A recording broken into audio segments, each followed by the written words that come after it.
here we are given that line segment AB is perpendicular to line segment BC. Also, that angle measurement of 2 is equal to measurement of angle 3. You're going to have to just prove that if you add angle measurement 1 plus angle measurement of 3, it equals to 90 degrees. You'll start with what you're given.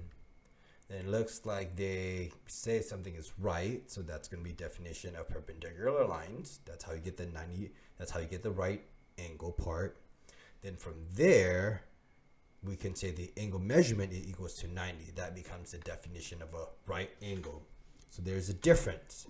Perpendicular lines give you right angles.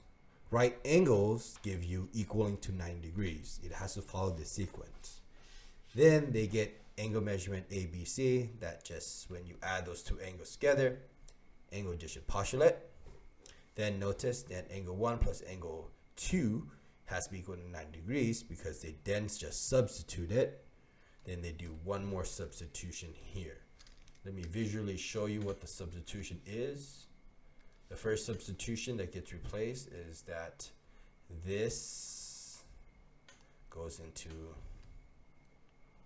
here because that's what angle 1 and angle 2 is. Then here, this occurs from here, okay? Angle 2 becomes angle 3.